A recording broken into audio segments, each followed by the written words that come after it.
Latrobe Tower, this is November 757, Alpha Fox, call sign Trump Force 1, requesting permission to land runway 24, straight in. Trump Force 1, this is LBE Tower. You are cleared to land runway 24. Good copy. November 757, Alpha Fox, permission to land. Welcome back to Latrobe, Trump Force 1.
been selling my soul, working all day, overtime hours, bullshit pay, so I can sit out here and waste my life away, drag back home and drown my troubles away. It's a damn shame what the world's gotten to for people like me, people like you. Wish I could just wake up and it not be true, but it is.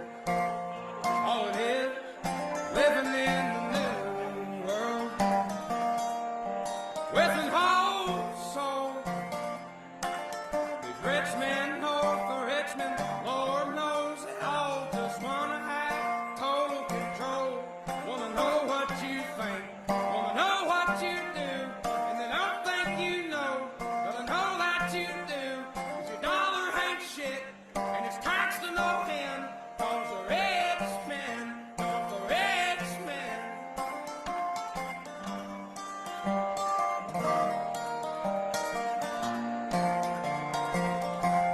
I wish politicians look out for miners, not just miners on an island somewhere. Lord, we got folks in the street, ain't got nothing to eat, and the whole beast milking welfare. God, if you're 5'3" and you're 300 pounds, taxes ought not to pay for your bags of fudge round. Young men are putting themselves 6 feet in the ground, 'cause all this damn country does is keep on kicking them down. Lord, it's a damn shame what the world's gotten to for people like me, people like you. Wish I could just wake up and it not be true, but it is. All it is, living in the new world with an whole soul. These rich men north of Richmond, Lord knows they all just wanna have total control. Wanna know what you think, wanna know what you do, and they don't think you know, but I know that you do. 'Cause your dollar ain't shit, and it's taxed to no end. 'Cause the rich men, north the rich men.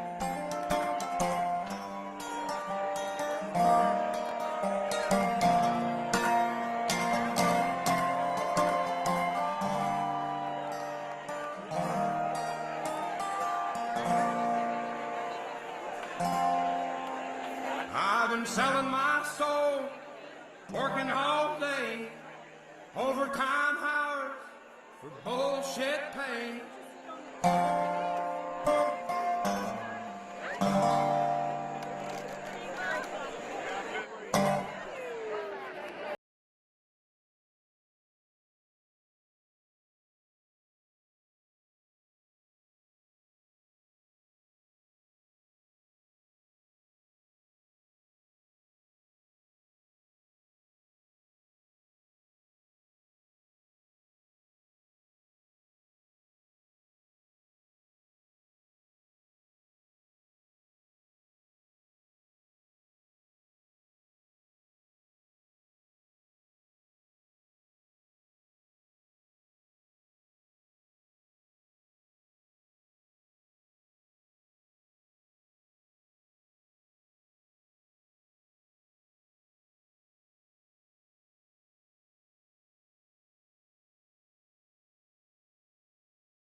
that they please me, but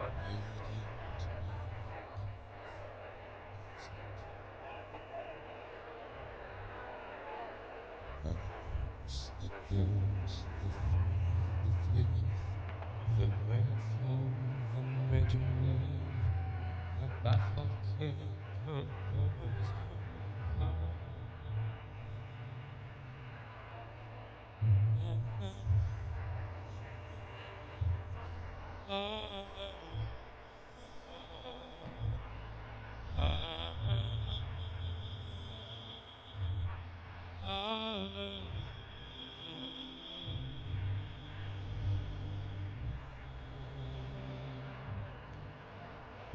La fede mia mi abbandonò, si perse ma si ritrovò, perché smentito sempre la città.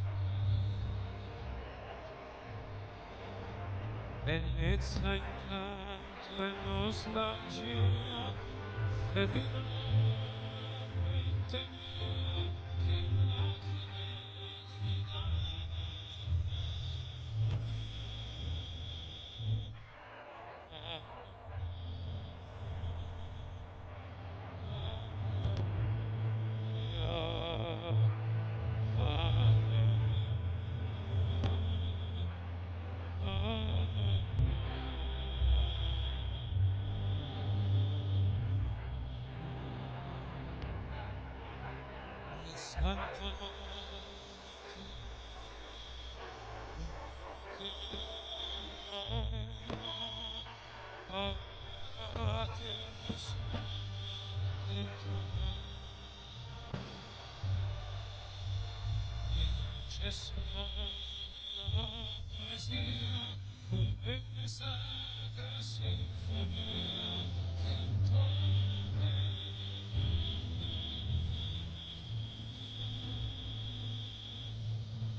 I couldn't feel, so I tried to touch. I pretended that I didn't.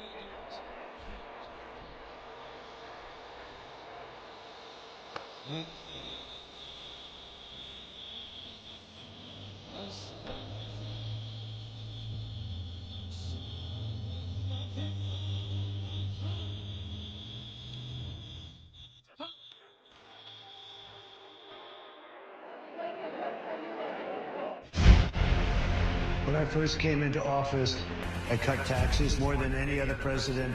We have created 7 million new jobs, and it led to a growth like we've never seen before. We developed the greatest economy in history by far. When I left office, it changed. Inflation destroyed the lives of so many people. Interest rates went from 2% to 10%. Millions of illegal immigrants, traffickers, and drugs coming into our country. Our country has gone to hell. So I made a decision to run. We're going to make America great again, greater than ever before. I will fight for you with every breath, and I will never let you down.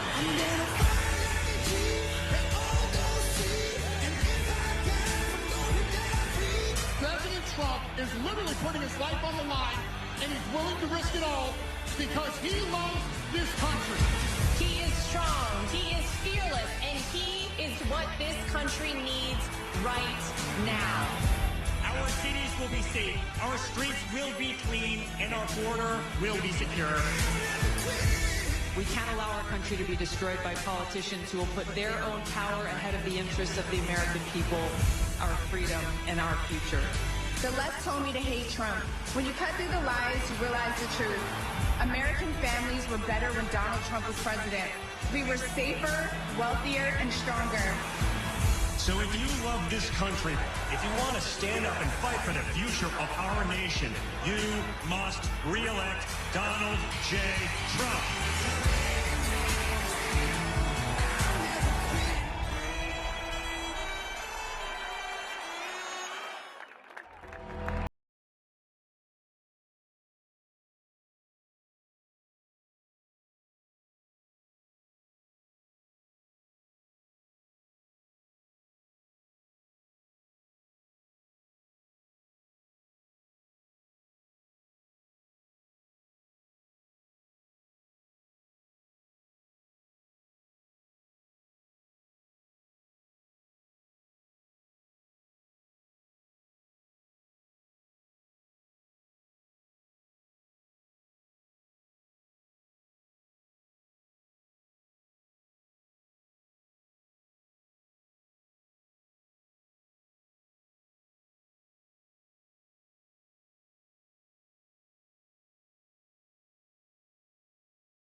Ladies and gentlemen, please welcome the next President of the United States, President Donald J. Trump.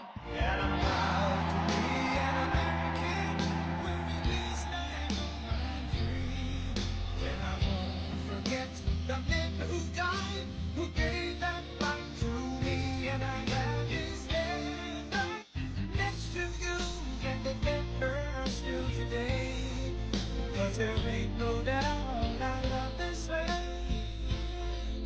God bless the USA.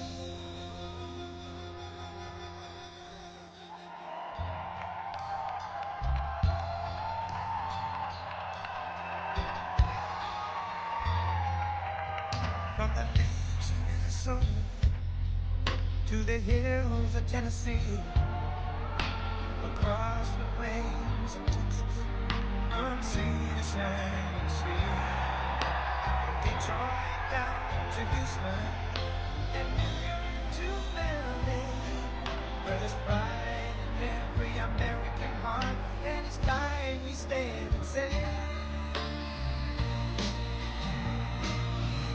I'm proud to be an American, wearing this I know I'm free, and I won't forget the men who died, who gave their life to me, and I gladly stand up next to you and defend her still today, 'cause there ain't no doubt I love this land. God bless the USA.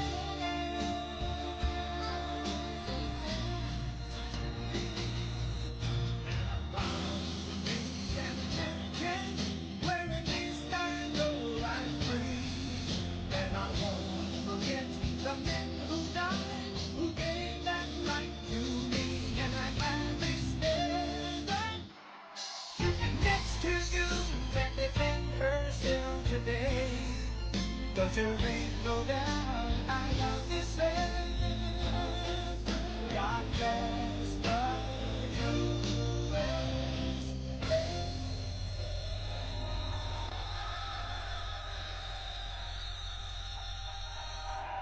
Well, hello, everybody. Hello, Pennsylvania. We love Pennsylvania. And a very special hello to Latrobe. Oh, love Latrobe. You know why? The home of Arnold Palmer. This was the home of my friend Arnold Palmer. And he loved Latrobe. You know, he turned out to be one of the greatest golfers in the world. He started off very, very poor. He had no money, just had a lot of talent and a lot of muscle. He was a strong guy. And his father, you know, worked at Latrobe Golf Course. And he was a laborer there. He actually, they called him in those days sod carrier. He was a very strong man. He'd carry sod.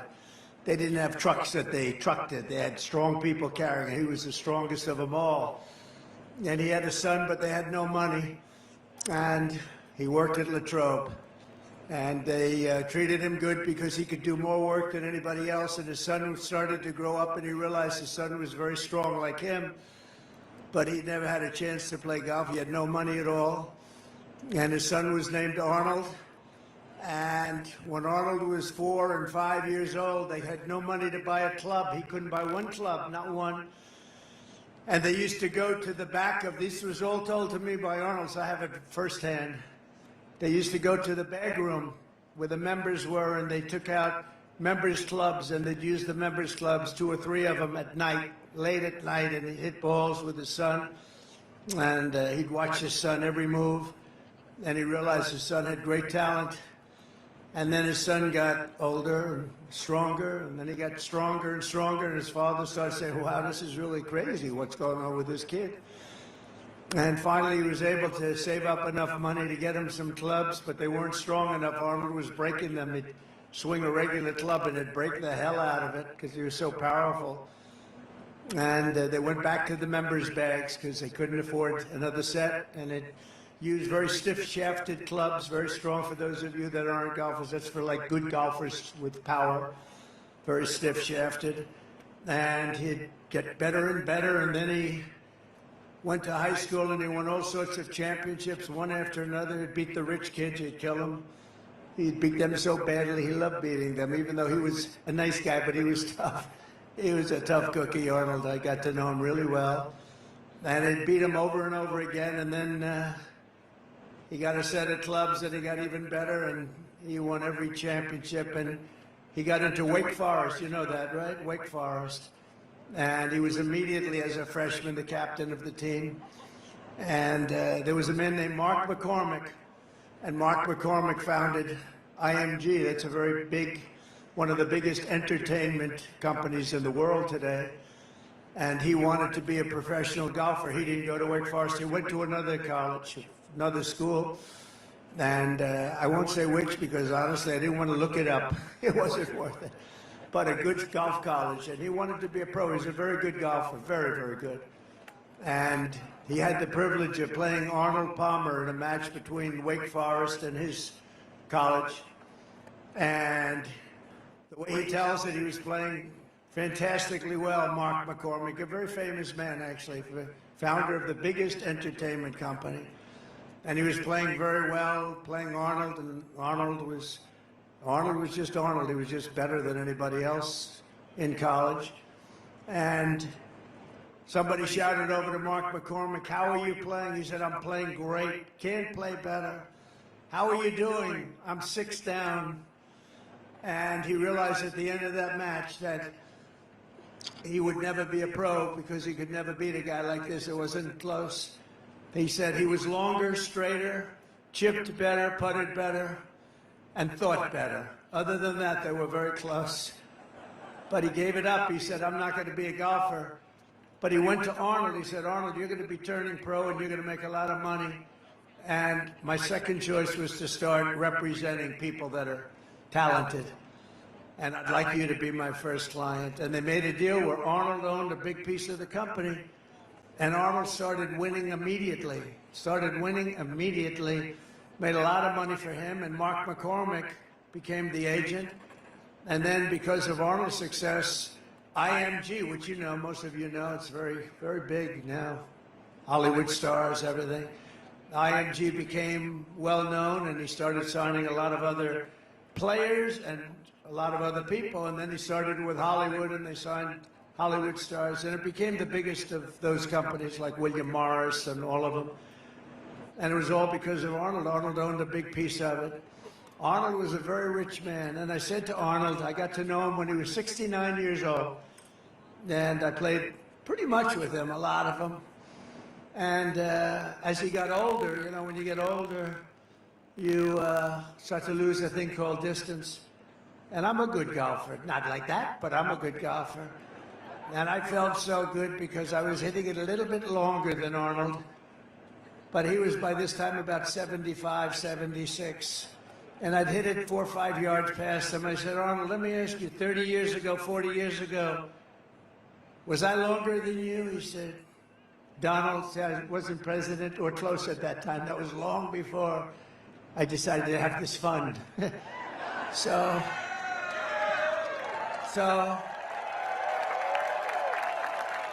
no, this is, no, you're talking about a great man. I said, Arnold, and he was still plenty long, but I said, Arnold, do you think I was longer than you like I am now, 30, 40 years ago? He goes, Donald, let me tell you a little secret. You weren't even close. He said, you see that tree out there? He pointed to a tree that was about 70 yards in front of us. He said, that's where I would drive it. And you're about 70 yards short of that tree, and you would have been even worse than you were. And it's true, you know, he won, I think it was Pine Valley, one of the great courses. He won the U.S. Open. He drove a par 4. Only person ever to drive that hole until that time. He drove it in a playoff to win the playoff. He went over the trees, very risky shot. He ended up driving the green, and he won with a birdie in the hole. And nobody till that point had done anything like it. But I said to Arnold, he became very rich because of the investments and the IMG and all of the different things.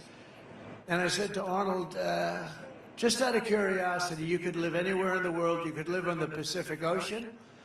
You could live on the Atlantic Ocean. You could live anywhere in the world. Why did you choose to stay? And part of the beauty is that because he made money right away, a lot of times it takes a pro years before they start making the money. It's a very, very difficult sport, actually. But he started right away making money. And you know the first thing he bought was Latrobe Golf Club. And you know the first thing he did? He took his father from a laborer to make him the course superintendent. How cool is that? And then ultimately his father became the manager of the club. And Arnold was so proud, and his father was good. He said, one thing with my father, nobody's going to steal on me. He said that, and I said that too. I said, there's something nice. And then I took Arnold when he was quite old, in all fairness. We took a helicopter from where he was in Florida to Doral. I own Doral, which is a great place. And it's got 4 courses, many championships. Many of the best championships were at Doral.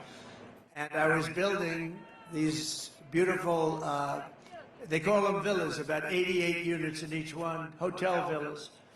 And I named them after the 10 greatest golfers, including like Jack Nicklaus, Tiger Woods, Ben Hogan, Gary Player, Slammin', Sammy Snead, all great players. And I said, Arnold, I really want to name one after you. Would you like it? He said, I'd love it. I'd be honored to have that. And we flew down for the opening ceremony to cut a ribbon for the Arnold Palmer Villa. And it's, to this day, people just love it. And I'll never forget the day. He was having a little hard time. He was a little older. He hit the 80s. He hit the 80s. But he was still, when he got up there, he had that magic like nobody had. And you know, there were a few golfers that you could say maybe slightly better. A few, not many. But there was nobody that had his magic. He was a thriller. He was unbelievable. He knew how to win, and he knew how to just do whatever it was that electrified a crowd. If I had him here right now with me, this crowd would be going absolutely crazy. They'd say, Trump, get off the stage. We want Arnold Palmer to speak. He would electrify a crowd, and he would go for shots that nobody else could do, and they were risky as hell, and sometimes it wouldn't work out, but usually it did with him. He was an incredible man. He was an incredible champion, and he came from Latrobe. And so when I said, a couple of days ago, I said, where are we going to be today? They said, sir, we're going to be Latrobe. I said, do you know what that means? No, sir. What does it mean? I said, that means Arnold Palmer. Because Arnold told me he could be, and I knew he could be. They wanted him everywhere. Just like I wanted to name a villa after him. Everybody wanted him. He could have been in any place he wanted. He said, no, this is where I want to be. This is the place I love. I mean, how good is that, right? And he died a very proud owner of this course, and he was always tinkering with it. I said, Arnold, what are you doing? He said, well, I'm moving the whole 4 yards back. I said, nobody knows the difference, Arnold. He said, I don't care. I love it. I love this place. He could not get enough of Latrobe. So, you know, I've been here before, and I've told the story before, not in this kind of detail. Because, you know, you have these teleprompters. If I would read it off a teleprompter, it wouldn't be so good, right? And it would be a lot shorter. It wouldn't be as good. And I didn't want to do that. I said, when I come here, I'm going to tell them the real story of Arnold. But Arnold Palmer was all man. And I say that in all due respect to women, and I love women. But this is a guy that was all man.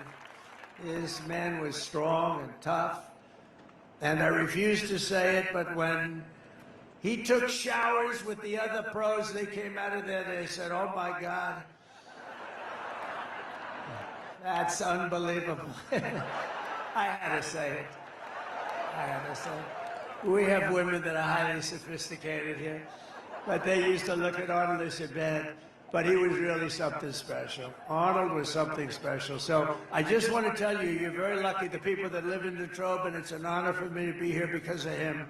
And he was actually he was a great man, and I don't think there would be golf to the extent that you have it today.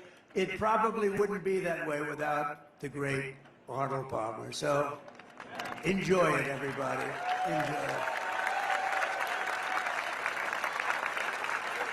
And I had to tell you the shower part of it because it's true. What can I tell you? We want to be honest. We want to be upfront. It's true.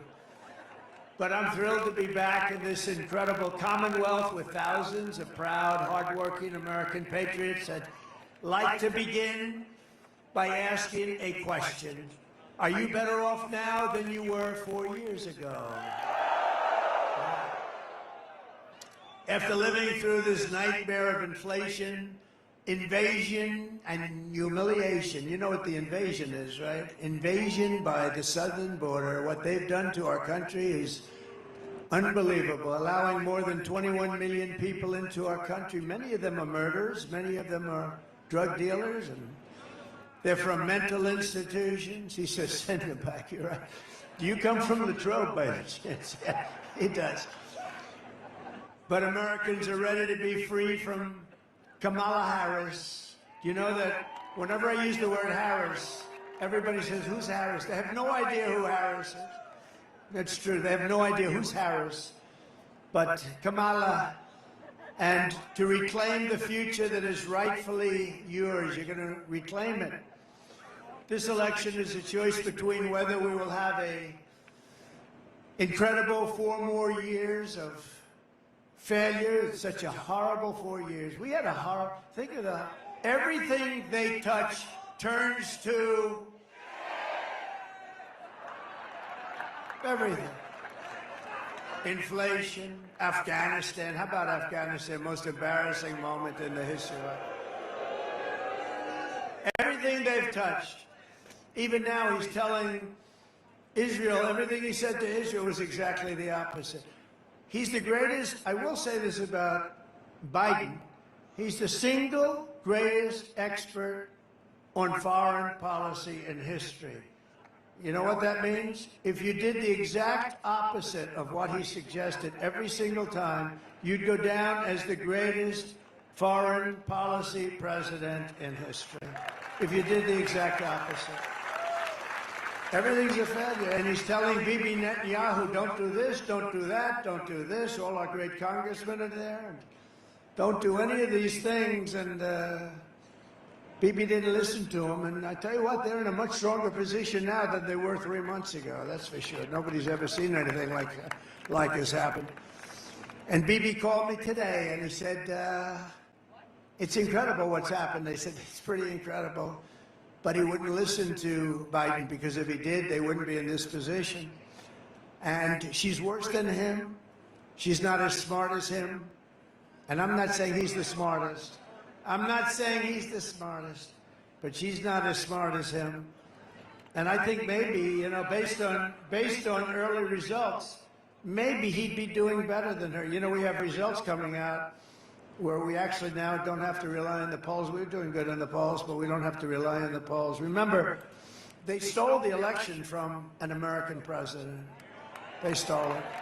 I could say, too, I don't even want to call it. They just stole the election. They said, we're taking the election away. He got 14 million votes, and he won. 22 people running, 22 Democrats there running. Oh, I'm looking at my hair up there. Let's see. Oh, I don't like it. I don't like it. Excuse me, I'm going to recomb my hair. Do you mind? I'll leave the stage for 5 minutes. I'm going to recomb my hair, Mr. Future Senator. We have David down here. Mr. Future Senator, you got to get him in.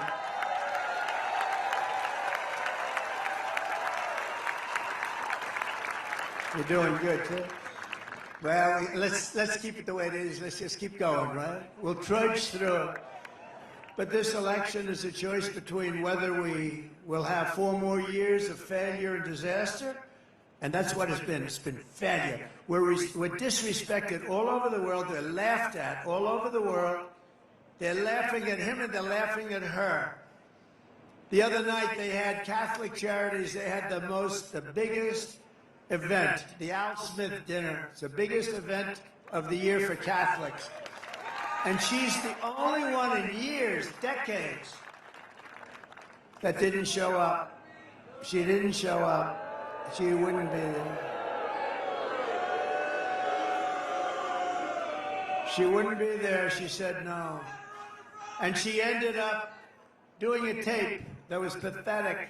And it was an insult to Catholics, frankly, because she was actually sort of knocking them or knocking religion. Then she had the other event the other day where she said, you're in the wrong location, when they started talking about a certain subject, right? They're in which basically was a knock on Christianity and a knock on religion, because she doesn't know what the hell she's saying. But there had been a failure, it's been a disaster, or you're going to have 4 years, and they will be the 4 greatest years in the history of our country if we make the proper decision. You've got to make that decision.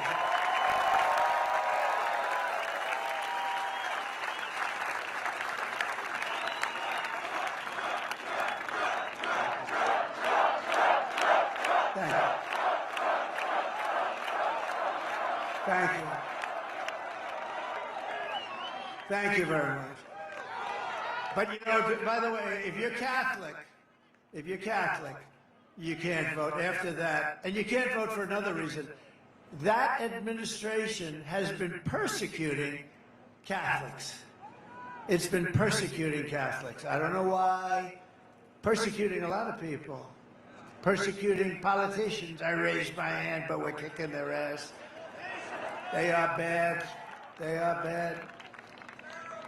They are bad. Guys going to jail. They've never done this. This has never happened. It happens in third world countries and banana republics. They go after, it's called weaponization. They weaponize their justice departments. I call it the Department of Injustice. Ours is the Department of Injustice. But we're doing well. We won the big case in Florida. You saw that? That was the big one. That was the big one. That was the big one. They're going to get him on that one. Oh, they're going to get him.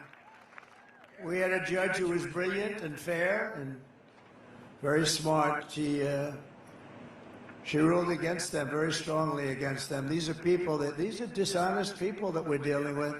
But we won that, and we have other ones. We have them on the ropes. Remember, they were going to have me in all sorts of trouble. I'm going to be in trouble. And in the meantime, it's just weaponization of government. It made me more popular. It actually made me more popular, I think. It's crazy. Because people can see, and they're smart, and we could sometime explain it, but one after another, you had Fani, F-A-N-I, which is usually pronounced Fanny. She added a little action to it, Fani. That was a scam. They're all scams. They're all scams. It's a corrupt system, and it's a corrupt Justice Department, and it's a corrupt DA, corrupt Attorney Generals. They use it to get elected, because you can't get elected with open borders, with transgender operations all over the place, with men playing in women's sports,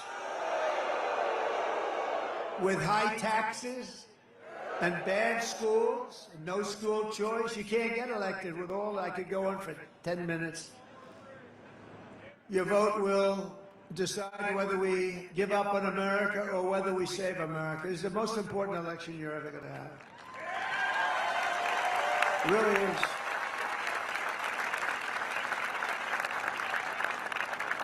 By the way, how nice is this place? Is this? Isn't it beautiful? Look, people, as far as you can see, they give you a little extra security nowadays. Do you notice it? Hey, I got more machine guns than I've ever seen in my life. Look at these guys. Hey, hey, hey. I got more machine guns.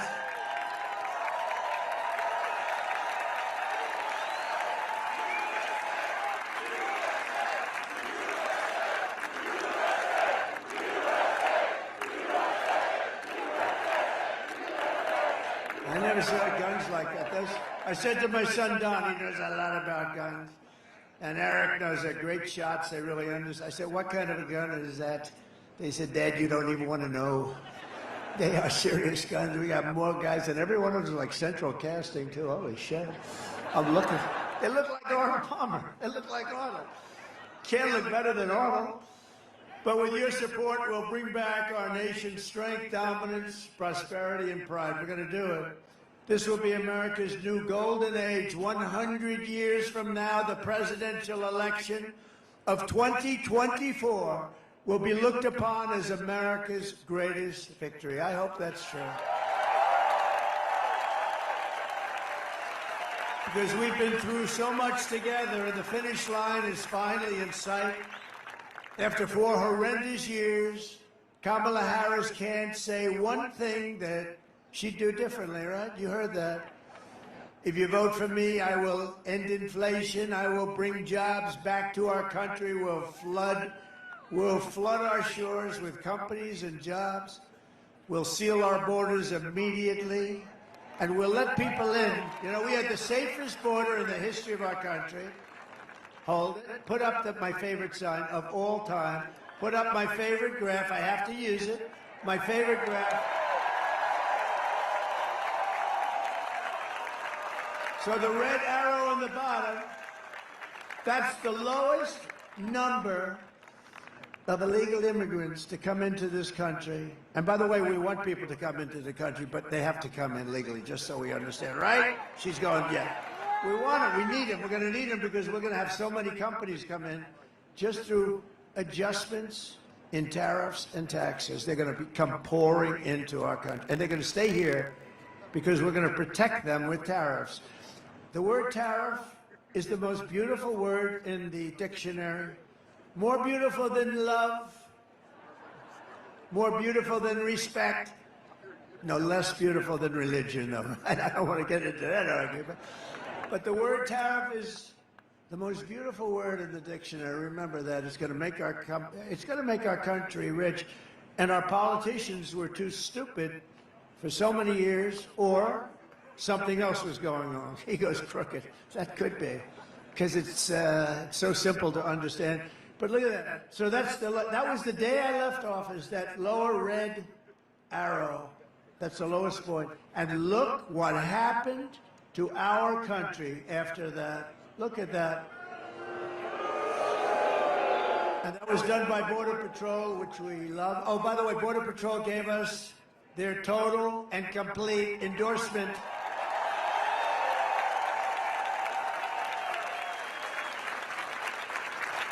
And it's hard. You know, they're not actually supposed to do it. They said, well, let them take all 29,000 of us and let's see what happens to this country. No, they're not, in theory, you know, you work for the government. They couldn't help. And they said she's horrible. They said she's horrible. It wasn't just, they said, you're the greatest president in the history of our country. Some only said the greatest in our lifetime. They had a unanimous endorsement from everybody. And they said at the same time, she's the worst we've ever had by far. And now she's running. And I tell you, I think that the border, I was just saying to Byron Donald's in the plane, right, Byron? I was just in up, Byron. What a great guy.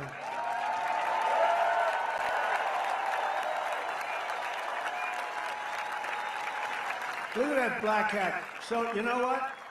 You know who the founder of that hat is? Elon Musk. He wore it.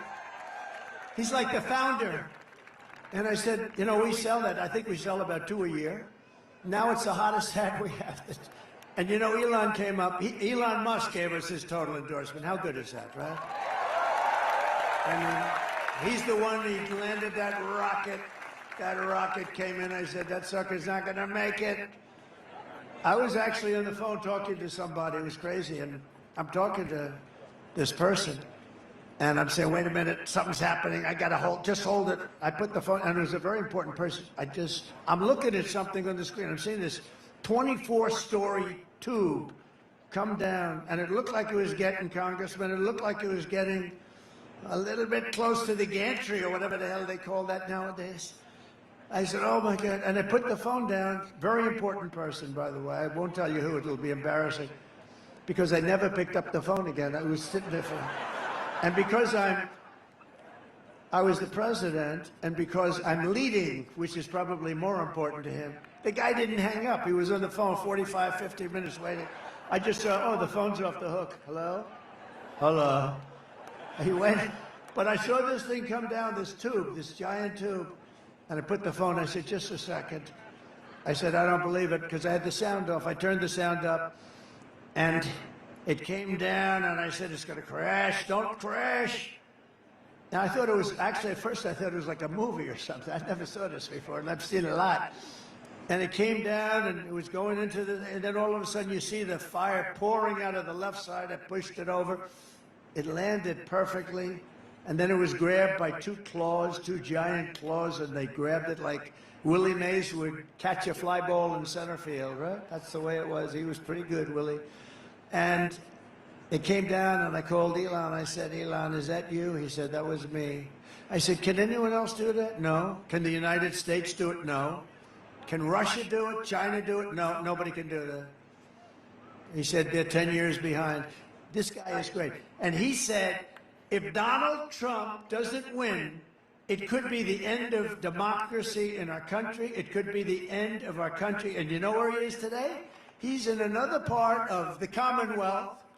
Never, ever make the mistake of calling it a state, by the way. It could be career-ending. I had a friend that did that, a politician. He used to be a politician. It shouldn't be that big a deal, because a lot of people make that mistake. That's one I could understand somebody making, but we call it the Commonwealth. But Elon endorsed me. He's in another part of the Commonwealth, and he's campaigning now.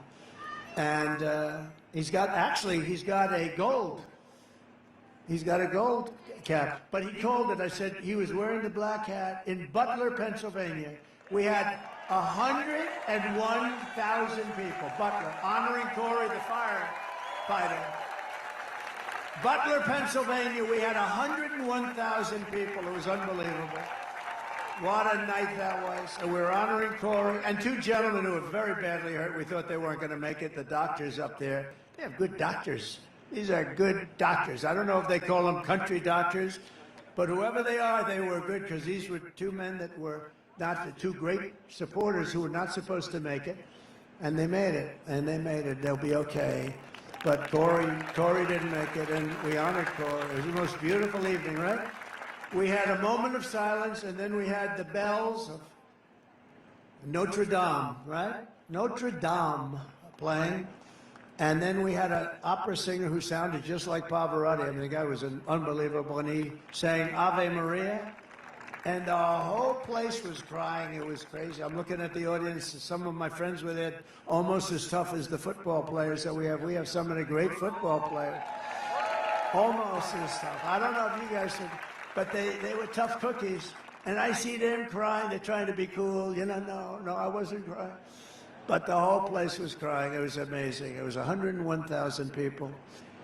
So we will regain our sovereignty, we will restore our safety, and we will unlock the magnificent destiny that is just within our reach. And I am asking you to be excited about the future of our country again. You're going to be excited. This is going to be the most exciting period ever. Every problem facing us can be solved, but now the fate of our nation is in your hands. It really is. I mean, if you put these lunatics in charge any longer, we can't take it any longer.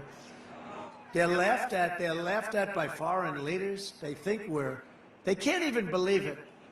They can't even believe it. Biden can't find his way off a platform. She's worse. I wonder if she's going to have any trouble. No, she should be probably okay in that regard. But she's worse up here. Pennsylvania, you have to stand up and you have to tell Kamala Harris, who shouldn't be there, she's a threat to democracy. The way they took over, they called me a threat to democracy, right? She's a threat to democracy because she shouldn't even be the candidate. They should have picked a candidate fairly, not just given her because they want to be politically correct. I mean, whether you like him or not, you know, we had the debate, and his numbers went down. He didn't have a good night, but that can happen. But, you know, that happens, and the numbers go down, and they went down, and they went into him. They said, we're not going to let you run. We're going to take it away. That's crazy. Nancy went in. Chuck Schumer went in. Some of the people went in. They took it away from him. They just took it away from him. It's bad. And that is a threat to democracy, if you think about it, right? That's a real threat to democracy. But you have to tell Kamala Harris, and by the way, I think he would have, let's see what happens, and I may be wrong, but let's see what happens. I think he might have done better than she's going to do, because all we had to do is expose her as a lunatic left, further left than Pocahontas. Do you know who Pocahontas? Elizabeth Warren. She's further left than Pocahontas. And I don't want to get into that stuff, but her mother said she was Indian because she had high cheekbones. That's what she said. And then she went out and did a test because I was driving her crazy calling her Pocahontas. So she fell for the trap. And she did a test, and she was so happy because it came back 1,014. Remember? 1,014.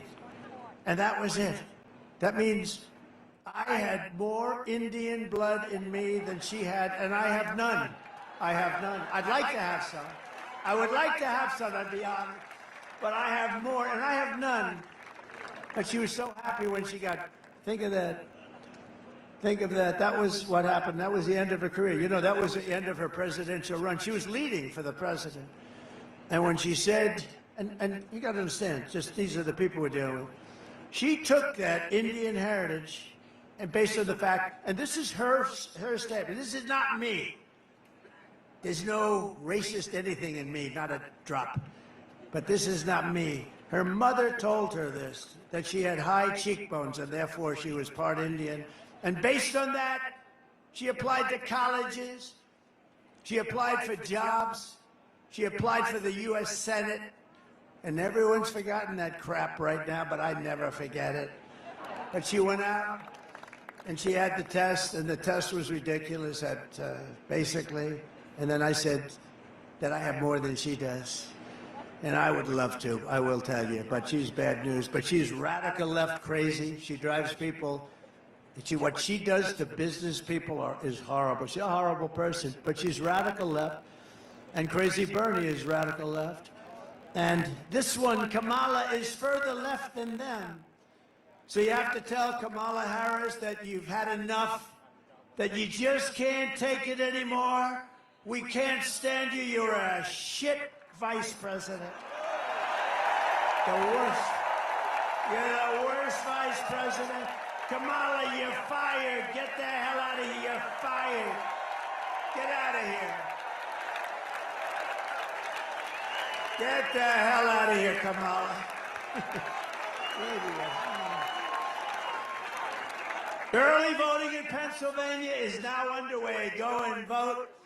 Just go and vote. Get out there, and if you've not registered to vote, you only have 2 days left. You have to get out there and register immediately. Does everybody promise they're going to register? Okay.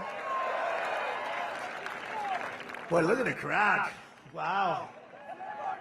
Wow. Hello, everybody. How did the flyover look? Good? Good. You know, it feels like you're very close to the ground.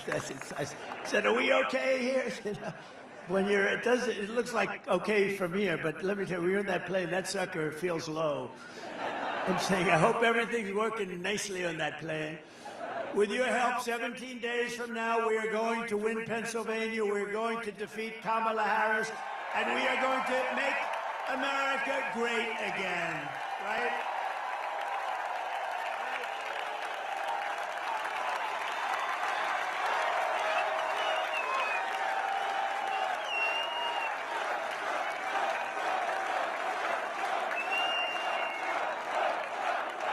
And I'm in big trouble tonight. You know why? Franklin Graham wrote me. You heard this. Like 2 months ago, he said, President, we love your stories. We love your speaking. We love everything about you.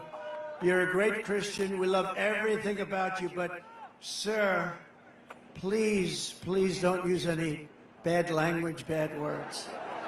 He said, your stories will even be better. And I wrote him back. I said, I'm going to try and do that. But actually, the stories won't be as good. Because you can't put the same emphasis on. So tonight I broke my rule. I've done it for weeks, but tonight I just said, look, I'm in Pennsylvania. What the hell? What the hell? I went to school here. I went to school. I went to the great Wharton School of Finance here. What a great school that was, too. What a great school. So if we win Pennsylvania, we win the whole damn thing, right? And starting on day one of my new administration, I will end Kamala Harris's war on Pennsylvania energy, because you know she's going to ban, fracking, right? 100%. You know, she was against fracking, against all this stuff, and then all of a sudden, about a year and a half ago, when she was getting killed in the polls, she said, I like fracking very much. Look, they always go back to what they want. They always go back. She can't help it. She's a radical left Marxist. She can't help it. But we're going to end that, and we will frack, frack, frack, and drill, baby, drill. We're going to drill, baby, drill. We're going to be drilling so deep. We're going to be, for these guys, we're going to drill. We're going to take out so much money. We're going to pay down our debt. We're going to lower your taxes. You know, I gave you the largest tax cut in the history of our country. And the biggest regulation cuts in the history of our country. And we had the best economy in the history of our country. And we had the best border in the history of our country. Other than that, what the hell? I did other things, too. I rebuilt the military, and unfortunately, they gave a lot of it away to the Taliban. These geniuses, these stupid people like Milley, General Milley. Remember his performance in Congress? General Milley and Mattis, all these guys, what a bunch of lightweights. But we have great generals, but they're the ones you don't see on television. They're the ones that actually have to fight. Like, we defeated 100% of the ISIS caliphate with great generals and we have a great military, but not the ones you see on television. Not the movie actors that you see. Kamala has said repeatedly she wants to ban fracking, which would kill over 500,000 jobs in Pennsylvania alone. Watch this. There's no question I'm in favor of banning fracking. I'm committed to passing a Green New Deal and finally putting an end to fracking once and for all. If they fail to act as President of the United States, I am prepared to get rid of the filibuster to pass a Green New Deal. I am offering a Green New Deal that has been described as one of the most aggressive and progressive. Well, he's going to bring the Green New Deal up for a vote. Yeah, I will vote for it. It is a resolution. I believe that the underlying principles behind it are sound and important. What is the solution for voters who have jobs and interests in the fossil fuel industry. Giving the workers an ability to transition into the jobs of the future. Can we afford it? Of course we can afford it. It's not about cost.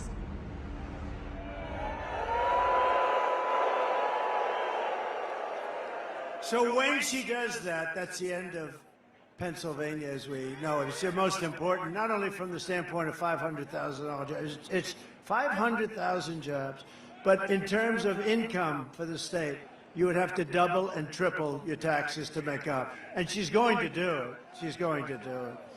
She's going to do it. And you know the other thing, the taxes, you know what an unrealized capital gain is? Okay? It's called, I'll tell you what it is, communism is what. So she wants to have a tax, so capital gains tax is terrible, rough, but you know, you sell something, you can pay the tax. She wants an unrealized capital gain every year so that if something goes up in value, now you have to go out, it'll be a great business for appraisers and for lawyers and for accountants. Other than that, it's a disaster. She wants an unrealized, and she refuses to say that, no, we're not going to do that. And no, she refuses. Think of it. It's an unrealized gain, she wants to. So she wants to tax an unrealized gain. This woman is crazy. I will terminate the Green New scam immediately. It's the greatest scam in history. I will stop the energy price hikes. I will rescind the natural gas export ban, which is killing his state, by the way. And we will have energy independence. You know, we were energy independent 4 years ago. Think of it. Energy independent. We're still going to be energy dominant. And I will cut your energy and electricity prices in half within 12 months of taking office. 50%. We have it. It's under our feet. We don't have to get it from Venezuela. We get it from Venezuela. It's not even believable. The whole thing is not believable. For most of American history, Pennsylvania was the commercial and industrial powerhouse of the United States. But year after year, globalist, radical left politicians and incompetents like Kamala Harris have waged a war on your Commonwealth. They've annihilated your steel mills, decimated your coal jobs, assaulted your oil and gas jobs, and sold off your manufacturing jobs to China and foreign nations all over the world. Under the Trump administration, we are going to take back what is ours. We will end the looting and pillaging of Pennsylvania and many other states all over our country. We will bring back our manufacturing jobs, our energy jobs, our coal jobs, our steel jobs, and our dreams. And it's all very simple. Starting in January, we will give our companies the lowest taxes, the lowest energy costs, the lowest regulatory burdens, and free access to the best and biggest market anywhere on the planet, but only if they make their products right here in America. If they don't, they have to pay a higher. And only if they hire American workers for the job, and they will. They'll all be coming. They'll be pouring in. If these companies don't make their product here, then they will pay a tariff when they send their products into the United States for the privilege of competing with our workers and our cherished companies. We're going to protect our workers and our company. It's all very simple. We don't do any of this now. I was going to do it, and then COVID came, and I said, we got to fight that one. We did a great job with that. We got a great, you know, I got great credit for the economy, for the military. We were in no wars. Think of it. I started no wars. Everybody thought I'd be like in a war. I'll be in a war in 2 days. No, it didn't work out. My personality stopped wars. Stopped wars. It stopped wars in countries that we weren't even involved. I was able to stop wars with other countries that we weren't even that involved with just by making a couple of phone calls. I saved a lot of lives. We will call this policy the Build It in America plan, because when foreign leaders and CEOs call me up to complain about our tariffs, my answer will be very simple to them. Build it in America, build it in Pennsylvania. We're going to build a lot. We're going to have all those hulks that you have all over the place, the big empty hulks that we have all over our country. They're going to be loaded up with companies. They'll probably be, honestly, they'll be ripped down, and you'll see modern buildings built, modern manufacturing built. The centerpiece of this plan will be a 15% made in America corporate tax rate, cutting the tax from 21% to 15%, but again, only for those who make their product in the USA. And remember, I got it down to 21. Everyone said it would be impossible to get approved by Congress. I got it approved by Congress, but I got it down to 21. It was close to 40%. I got it down to 21%. Nobody thought that was possible. Now, I'm taking it from 21% down to 15%. The companies are going to roar in because 21% is very competitive. 15% is really, it's amazing. I mean, companies are going to want to be here, but they have to be protected from other companies coming in from the outside and raiding the jobs, the products, and that's what we're doing with the tariffs. And for those companies who don't make their product in America, they will be forced to pay a very stiff tariff, and we will make it and take it. Hundreds of billions of dollars are going to come in through tariff dollars to benefit American citizens, and we're going to pay off debt and reduce your taxes still further. Again, I gave you the biggest tax cut in history. We'll be able to do it still further. And remember this, for decades, nobody paid, China never paid one penny, not one penny to us until I came along. They paid hundreds of billions of dollars in tariffs and taxes under me, under Bush, under Obama. They never paid. They never paid anything, nothing, not a dime. Hundreds of billions of dollars they paid. And that's just the beginning. We're a rich country, but we don't know how to be rich. We just don't know how to be, but we're going to be rich, and we're going to be richer than ever before. We're going to take care of ourselves. It's going to be America first. It's also going to be, we'll help the world. We want to help the world. But it's time that we take care of ourselves. We owe $36 trillion. We're going to take care of ourselves first.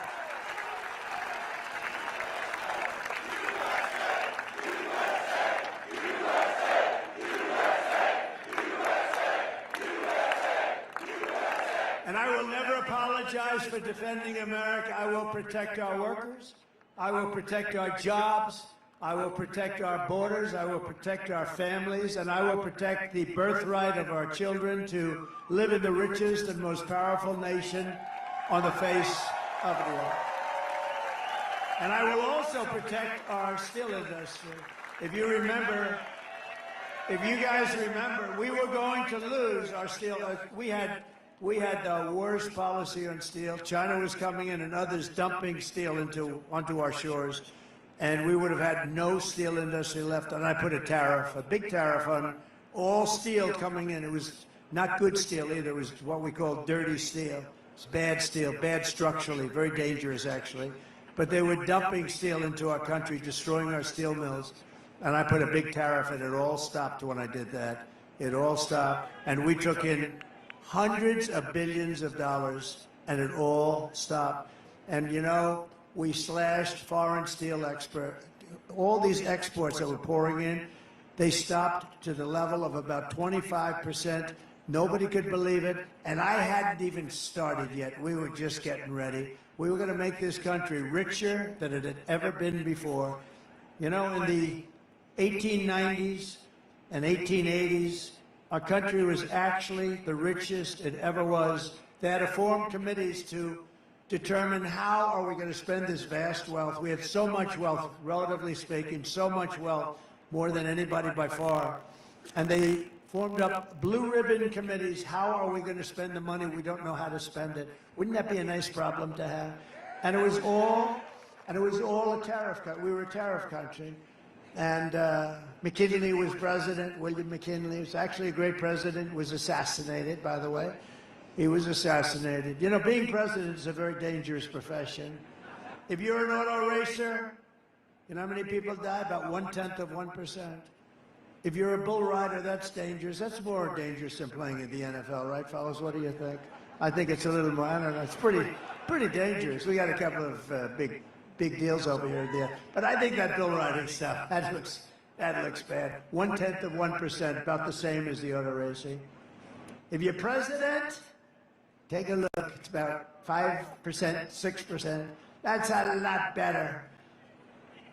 But it's only good if you want to do one thing. You want to make your country strong and wonderful and great, and that's what I'm doing. But it is a dangerous profession, and we can't let it be a dangerous profession. We have to have better everything. We have to have better respect from countries that look at us, because we have to let them know. I'm still waiting for Biden to say, if you do anything to this guy that I hate Trump, but if you do anything to him, we're going to blow your country to pieces, and then you wouldn't need all this glass up here.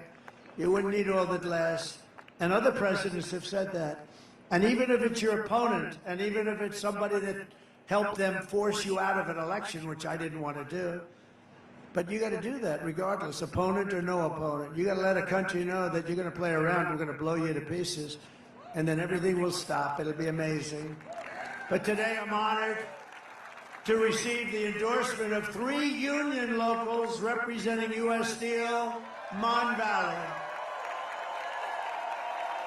And if they want, I'd like to call them up to the stage, including union leaders Brian Pavlak and Richard TK and Jason Zugais. Would you come on up here, fellas?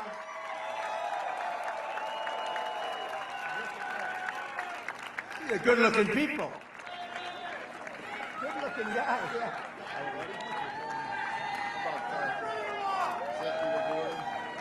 You guys can say something. Thank you very much. That's great. You agree with what I said? Yeah. It's pretty simple. Yeah. It's pretty simple. Mr. President. Good-looking guys, huh? It's an honor. You like the water bombs?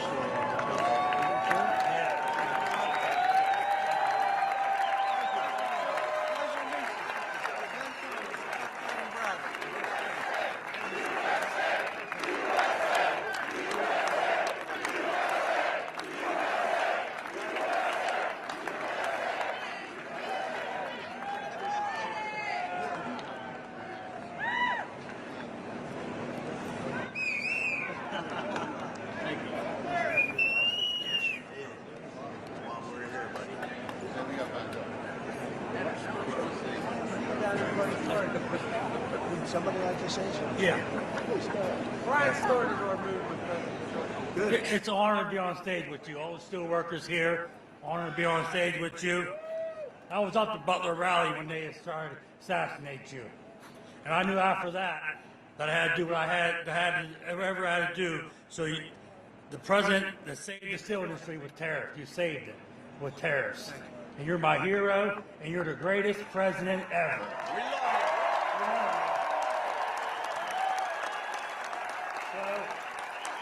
Steel workers for Trump and the rank and file Mon Valley Works want to endorse you. We want to give you a hard hat.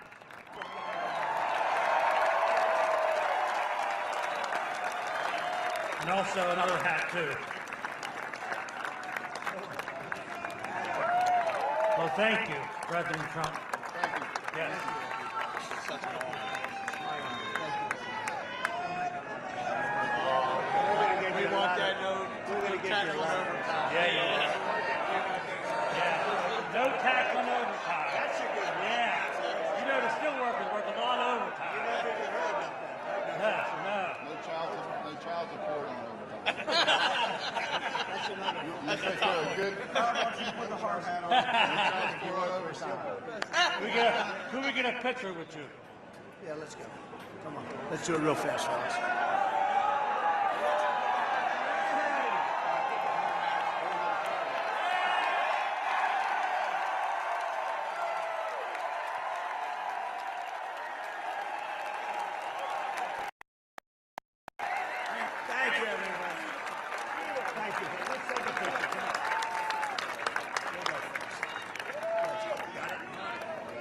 They've got it outside.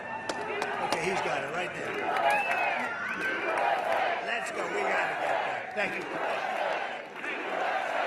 Good job.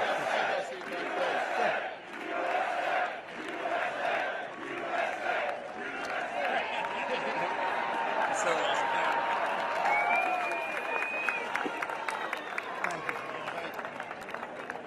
Thank you very much. That's a lot of That's a lot of strength up here, a lot of great people, actually. I'm also, thank you very much. Have a good time. Thank you very much. Thank you very much. They said you did stay. We really did. We saved the steel industry in this country. Now we're going to make it really powerful again, along with autos. Great guys, great people. Those are great people. I'm also, and that have been beaten up for a lot of years unfairly because we had stupid politicians or corrupt politicians. I'm not sure which. I'm also honored to have the overwhelming endorsement of the rank and file membership of the Teamsters. That never happened before. Never happened before. Never happened before. And also we have something else, the law enforcement. Virtually every group in the United States, from law enforcement, every single group, the sheriffs, the police, the fraternal order, 400,000 police, they all endorse me. So thank you very much. Thank you. I don't think she has won. She's a disaster. She wanted to defund. She was involved in defund the police. I think when you defund the police, that's the end of that. With 4 more years of Kamala Harris, Pennsylvania will be an economic wasteland. That's going to happen. And I'll tell you, with me, you're going to make more money than they've ever made before. You're going to have the best salaries, the lowest taxes. You're going to be doing better than you ever did. And we're going to put this into motion fast. You can do it very fast. It's very simple, too. Kamala's inflation has already cost the typical family over $30,000 in higher prices, and now she wants to raise typical family taxes by nearly $3,000 a year. Just take a look at this video, please. Kamala Harris is going to significantly raise taxes.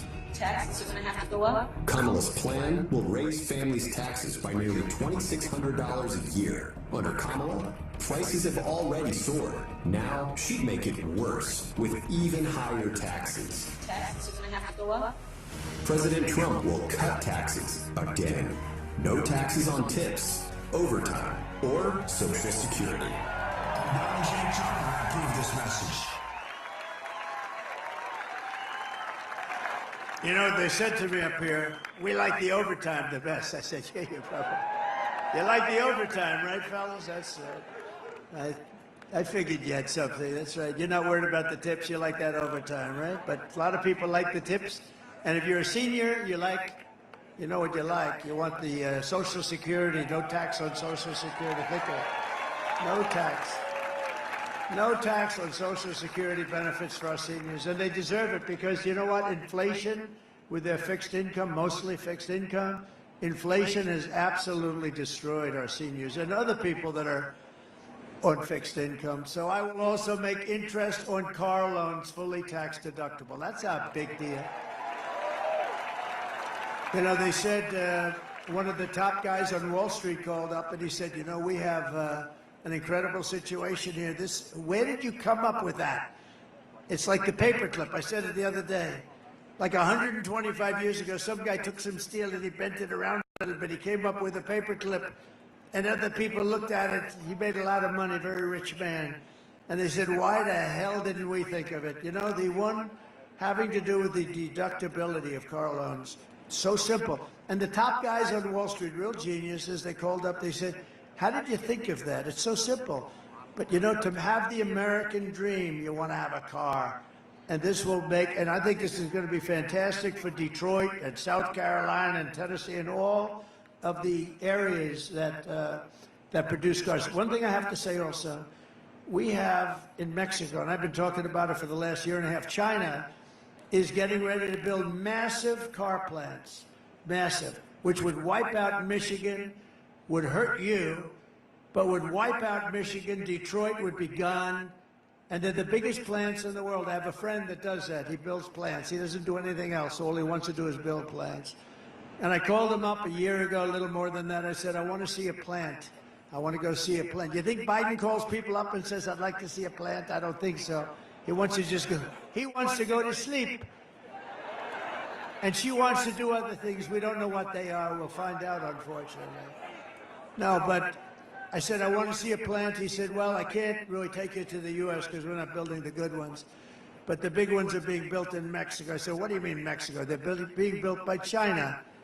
And they're the biggest in the world, actually. And one plant will be doing more than all of Michigan. So I said, this is not good. And then they think they're going to take the cars, build them, and sell them over to the United States, or go around a little horn and sell them to the United States and destroy our automobile. And it would destroy. So I said, I've had it. And I started talking about tariffs. We're going to put massive tariffs on these companies that are coming in and destroying our jobs and our companies. And so I went very public with it for the last 4 months about tariffs. I love tariffs. I love tariffs, what they can do for your income and protection, and even third-party things you can do just by the threat of tariffs. Because we're the pot of gold. We won't be the pot of gold long if we don't do something. So I was making a speech the other day in Detroit at the Economic Club, which is a great place, beautiful, and talking about cars. And I saw the man that is the great car factory builder who I know, John. I won't give it his full name, but John. And I saw him, and I said, could I see you after the speech? I made the speech. I went to see him. I said, how are those plants coming, the big ones in China? They said, sir, they just canceled them because they think you're going to get elected, and they don't want to build them because they won't be able to pay tariffs. We just canceled them. I didn't even do anything. And I just saved Detroit. I just saved every car-making state. No, but think of it. And I thought to myself, just the threat of tariffs, they canceled these multi-billion-dollar auto factories. Auto machines is what they really are. Now, will I get credit for that? I don't think so, but we know. But he just said, because of you, they think you're going to get elected. They think you're going to charge tariffs that are so much that it won't be possible for them to survive. And China just canceled those big, beautiful factories that would have destroyed our country in terms of automaking. And, you know, I think it's great. And now people are starting to see it. They're saying that was a pretty good thing to do. I didn't even do anything. Just the mere threat of that beautiful word kept what we have. Don't forget, a lot of it's been taken over 50, 60 years. We were the greatest powerhouse. We will have that back soon. I think we can compete with it. We will have that back soon. We're going to have so many auto plants and so many steel plants built in this country now. So simple, too. It's so simple. And you know, I've been talking about this for the last couple of months, and people are starting to understand it. They're starting to understand it. And you know, China does it. They've been doing it for a long time. They say, we don't want your cars. If you want to build a car, you build it in our country. They did it with Harley Davidson in India. They charge a 200% tariff on a motorcycle. They said, if you want to do this, you have to build it. We don't want your motorcycles. We're going to charge you 200. Harley Davidson said, we don't sell any in India. Tariff's too high. I said, what are you going to do? They said, we've got to build a plant over there, sir. We're the only one that doesn't do it because we're ruled by corrupt and stupid politicians, but we're doing it now. As we build our economy, we'll also restore our borders. For 4 straight years, Kamala has imported an army of illegal alien gang members and migrant criminals from prisons and jails they come, from insane asylums and mental institutions, and all around the world. They come from Venezuela to the Congo. They come from the Congo now. A lot of them are coming out of the jails of the Congo. And she's resettled them into our communities to prey upon our innocent American citizens. No, we're not going to do that. When I win on November 5th, the migrant invasion ends and the restoration of our country begins. We're not going to have it.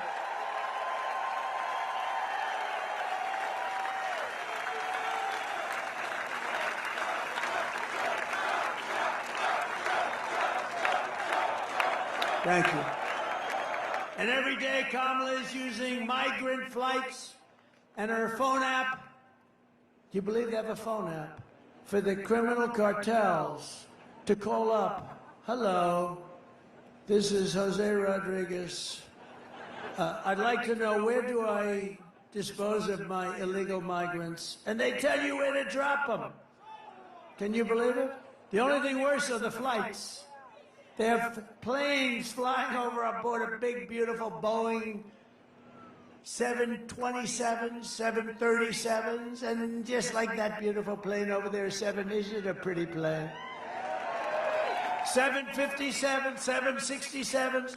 They have planes flying back and forth, loaded up with migrants, only going one way, by the way, to flood Pennsylvania, Ohio, Michigan, and Wisconsin. That's what they're doing in the entire Midwest with thousands and thousands of illegal migrants, and many of these are very dangerous people. They'll look at you, they'll cut you up, and they won't even think about it.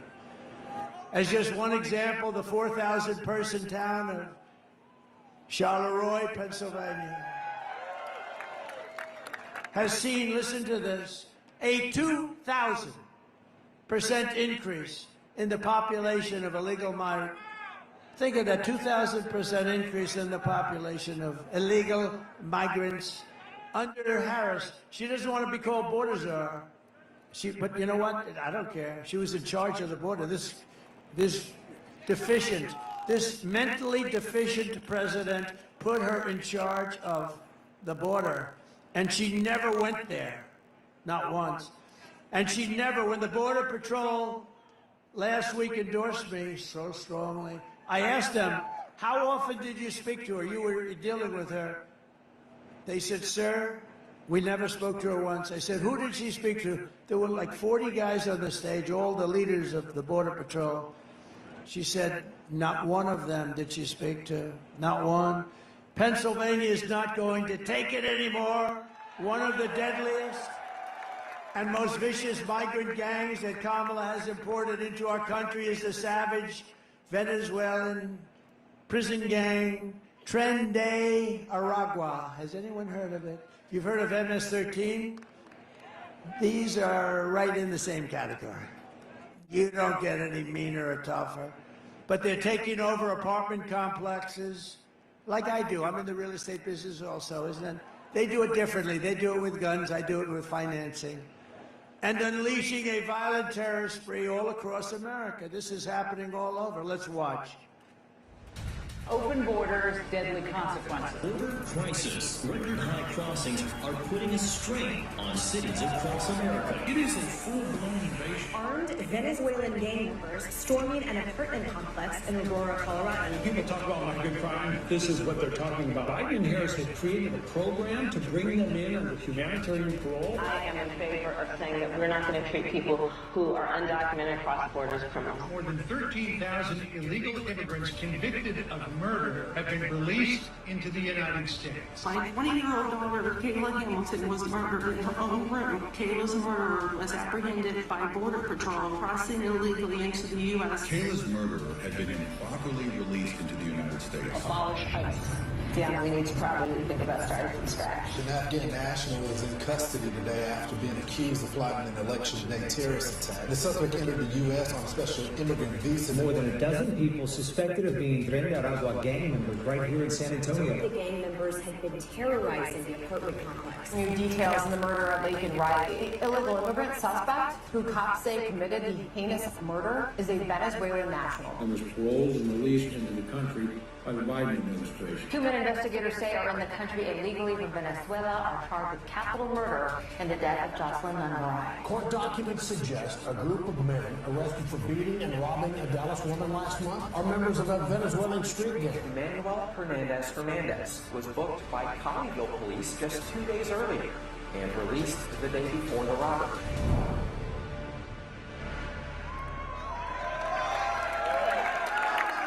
And it's that way all over America. And I say it's a much bigger, you know, the polls are saying that the biggest problem is inflation and the economy. I say that's a bigger problem. I'd move inflation and the economy to number 2. That is a bigger problem because that's destroying the fabric of our country. The United States is now an occupied country. But November 5th, 2024 will be Liberation Day in America. It's going to be Liberation Day. Under Kamala Harris, 13,099 illegal alien convicted murderers are on the loose right now in the United States of America. Can you believe it? Just this week, 2 illegal alien members of the same savage Venezuelan gang were arrested in New York for robbing, shooting, and murdering a 59-year-old man in a Connecticut hotel. One of these illegal alien monsters was a gotaway. Do you know what that is? These are the illegal gotaways. And the other was caught but then released into our country by Kamala Harris and her horrible, horrible, free, open borders. Immediately upon taking the oath of office, I will launch the largest deportation program in American history. We have no choice. I don't want to do it.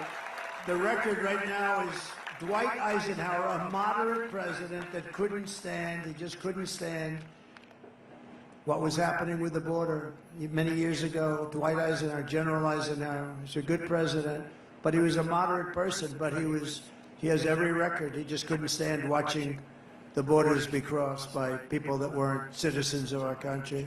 I will rescue every town across America that has been invaded and conquered, and we will put these vicious and bloodthirsty criminals in a jail or kick them out of our country immediately. They will get sent back to where they came from. We have no choice. And to expedite removals of Tren Aragua and other savage gangs, I will invoke the Alien Enemies Act of 1798. Can you believe that? We couldn't have an act like that now because now everything's woke, you know? We have woke generals like Milley and Mattis. We have woke people. They don't do things like this. So we had to go back to 1798 when we had real people running our country. The Alien Enemies Act of 70 gives a tremendous power to the president to do what's right, to target and dismantle every migrant criminal network operating on American soil. And if they come back into our country, it's an automatic 10 years in jail with no possibility of parole. So when they come back, if they come back, when they hear that, they won't come back. And if that's not good enough, we'll make it 20. And I'm also calling for the death penalty for any migrant that kills an American citizen or a law enforcement officer.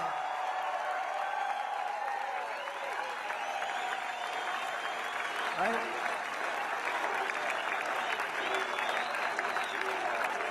Kamala's invasion is also bankrupting Medicare and Social Security. She wants to give millions of illegals the benefits you work for your entire lives. And by the way, by talking about education, Social Security, all of the different benefits, that's why people are pouring up into our country.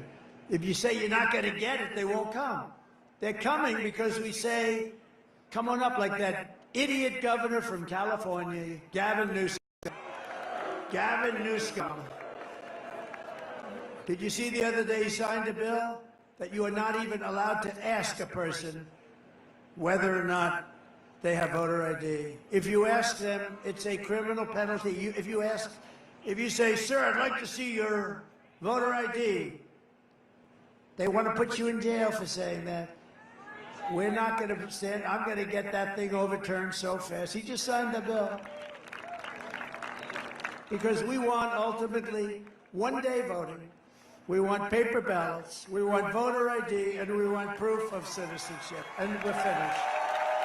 And we'll have quick, fair elections that will cost 8% of the cost of these very beautiful, fancy machines that go up to Mars and around and down and all over the place.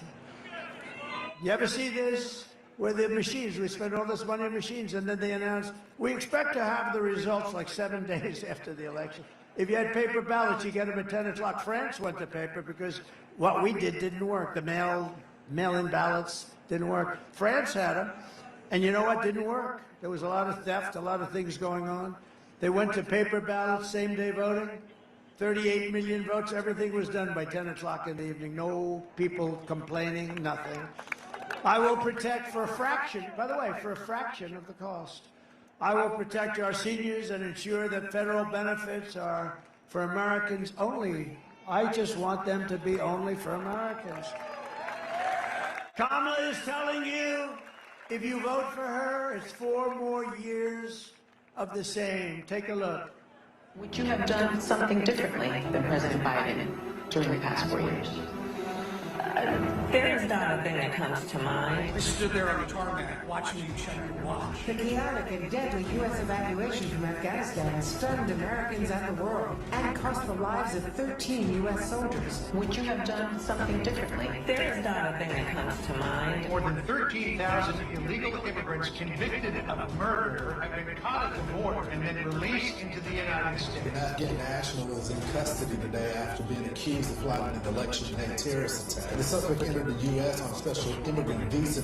Bringing you details of the murder of Georgia nursing student Laken Riley. The illegal immigrant suspect, who cops say committed the heinous murder, is a Venezuelan national who crossed the unsecured southern border back in 2022. 2 men investigators say are in the country illegally from Venezuela are charged with capital murder and the death of Jocelyn Monroe. A 5th illegal immigrant accused of attacking 2 New York City police officers over the weekend showed no remorse or regret. Would you have done something differently? There is not a thing that comes to mind. Only 18% say the economy is in excellent or good condition. US inflation has hit a new 40-year high, increasing by 9.1% over the financial year. The cost of homes has spiked. Home buyers need to earn 80% more than they did in 2020 to afford a house. Were you the last person in the room? Yes.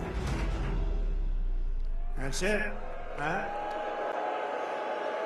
You do nothing different than the worst administration in the history of our country. The happiest person alive. He just turned over 100 years old now. He's over 100. He turned a few weeks ago. Jimmy Carter. He's the happiest man around. You know why?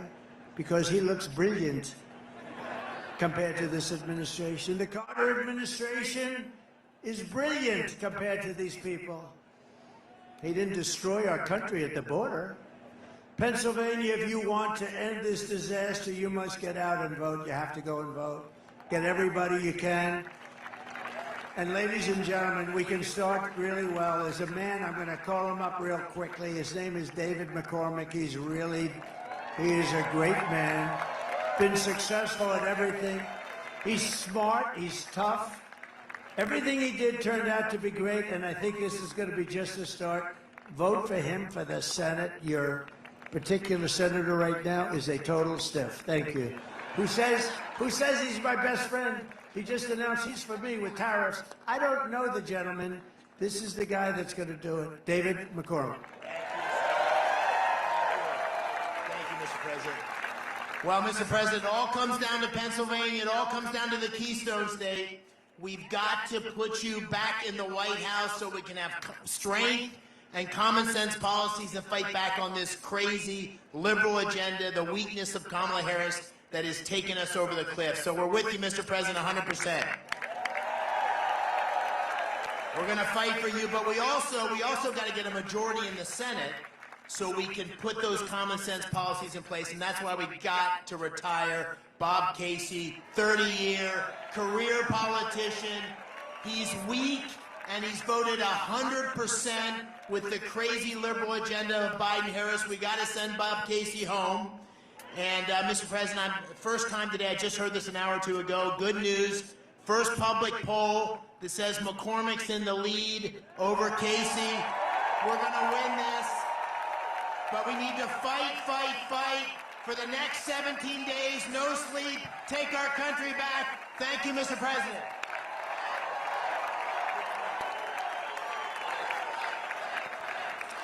Thank you very much, David. David's a good man, and he's going to really represent you, and he's going to work with us on getting the taxes down, etc. We're also joined by Representatives John Joyce, great guy. Where's John? Hello, John. Dan Muser, who's fantastic, my friend, all my friends, and Byron Donalds of Florida.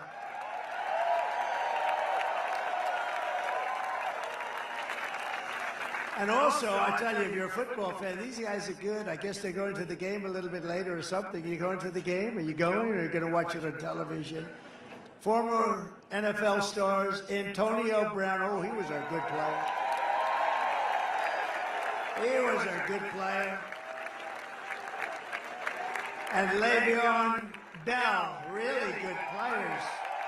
And Mike Wallace, come on up, fellas, come on up.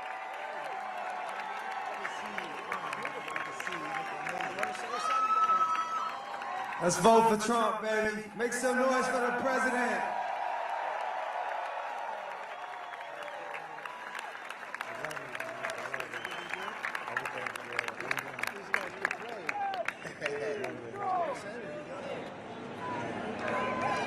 Let's go, Trump. You already know. Vote Trump. Let's go.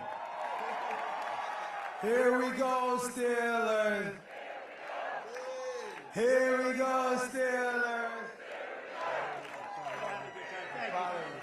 See you tomorrow at the game. Thank you so much. I was always here at the game. Thank you. They look good.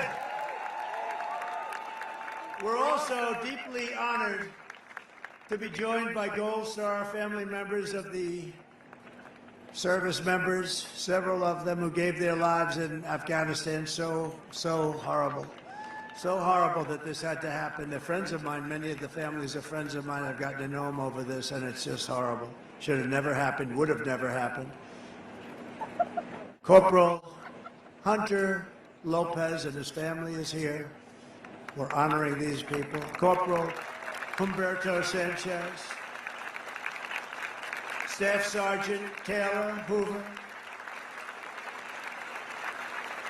Sergeant Nicole G, and Corporal Kareem Nikui.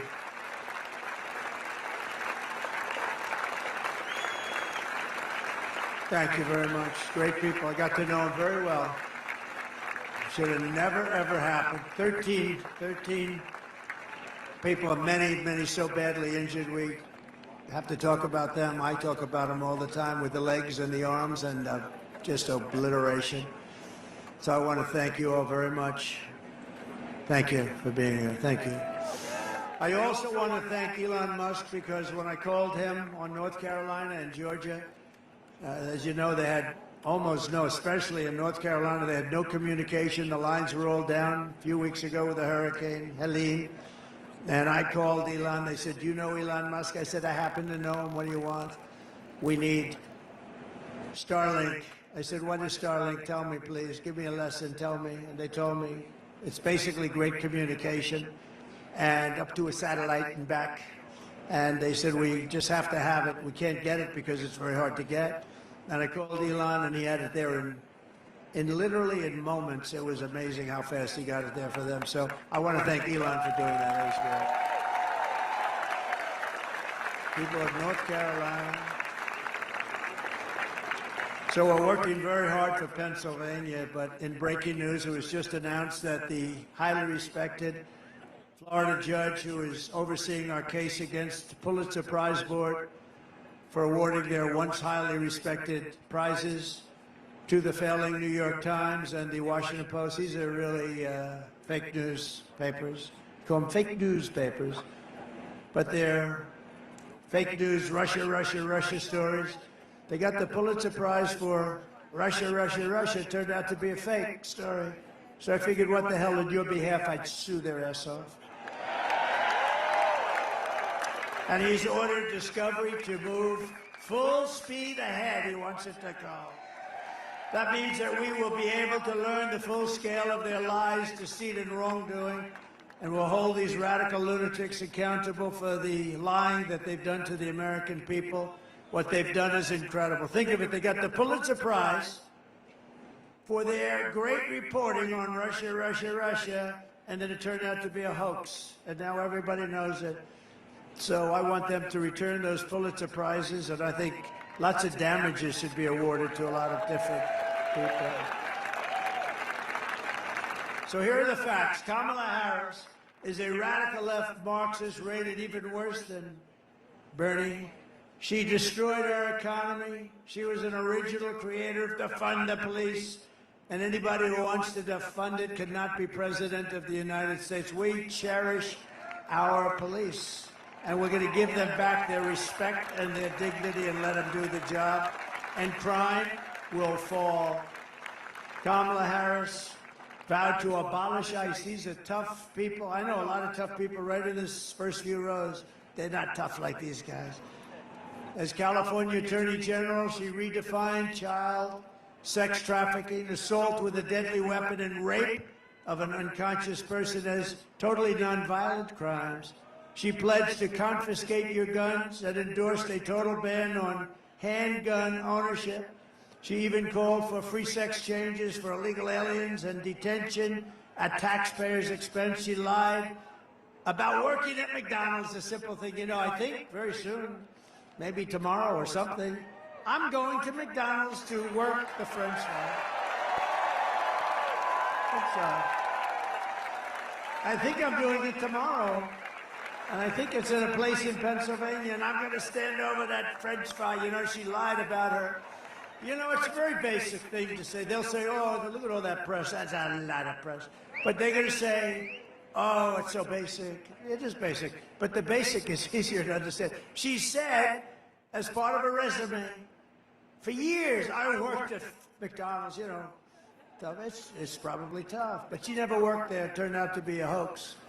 So on top of all of this, Kamala turned on our military and wants to make them woke. Take a look at our real military. Just take a look at it.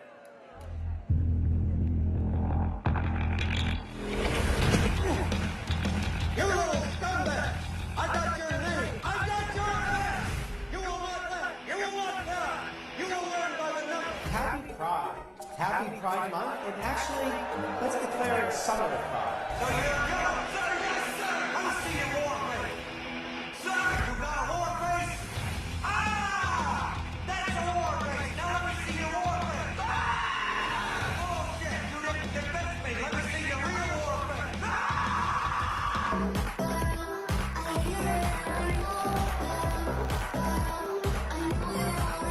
You will be a weapon. You will be a minister of death, ready for war. But until that day, you are cute. You're the lowest form of life on earth. You're not a human fucking being. You are nothing but unorganized, grabastic pieces of amphibian shit. Abracadabra, these bitches know I got answers the way I run. Be like the best part you ran down, cracked your mom's ass, ended up with the burn stain on the mattress.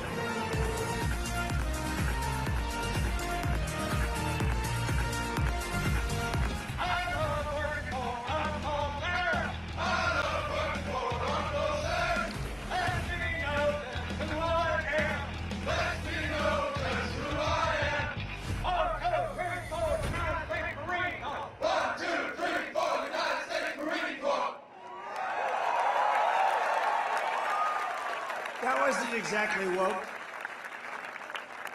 So in conclusion, and thank you for being here, everybody. This is beautiful. We'll get you out real fast. We're going to get you to go watch that game tonight, right? We really do appreciate this kind of crowd and love. The love that we've had is incredible. But with your vote, this November, we are going to fire Kamala Harris. We are going to save America. We're going to rebuild our nation for citizens of every race, religion, color, and creed. With your support, we will teach our children to love our country, honor our history, and to always respect our great American flag. We will cut your taxes, demolish inflation, slash your prices, raise your wages, and turn the United States into the manufacturing superpower of the world. We will hire American, buy American, build American, and show the whole world that the American dream is back, bigger, better, and stronger than ever before. I will end the war in Ukraine, stop the chaos in the Middle East, and prevent World War III, and I'm the one that can do it. I'm the only one that's going to do it. I will crush violent crime and give our police the support, protection, and resources.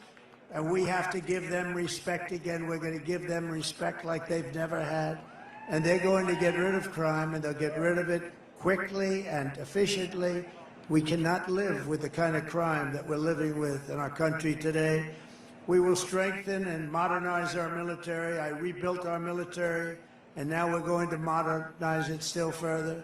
We will build a missile defense shield all made in the USA, including the Commonwealth is going to build a lot of it. We're entitled to it. We're entitled to it. Others have it. We want it too. And we will land an American astronaut on Mars. Get ready, Elon. Get ready. We got to land it. We got to do it quickly. But a lot of that has to do with military, the space. You know, I created Space Force, and it's going to go down, in my opinion, it's just about the most important with time, of the forces. We were way behind Russia and China, and now we're leading them by a lot. It's a great thing. Space Force, first time in 82 years since Air Force that this happened. We will rebuild our cities, including our capital in Washington, D.C., making them safe, clean, and beautiful again. We will get critical race theory and transgender insanity the hell out of our schools. And we will immediately keep men out of women's sports. I will defend religious liberty, I will restore free speech, and I will defend the right to keep and bear arms, our Second Amendment.